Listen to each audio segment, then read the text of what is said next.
The Biden administration is considering new restrictions on U.S. companies selling high-tech computers chips to China.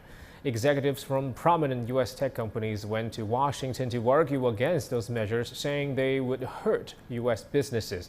Jim Spellman reports from Washington, D.C.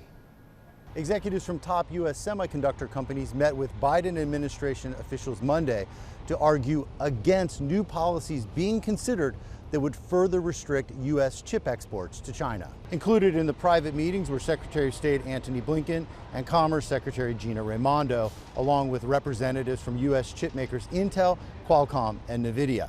The Biden administration is considering the new restrictions amid ongoing tensions with China.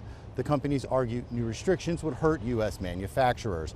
A trade group representing U.S. semiconductor manufacturers released a statement saying, in part, "We call on both governments to ease tensions and seek solutions through dialogue, not further escalation.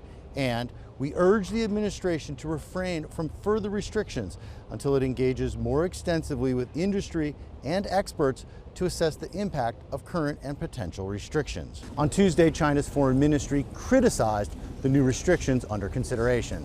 We believe that artificially setting up obstacles to normal technical cooperation and economic and trade exchanges violates the principles of market economy, disrupts the stability of the global production and supply chain, and is not in the interest of any party. We hope the U.S. will implement President Biden's promise that he has no intention of decoupling from China, obstructing China's economic development, or encircling China.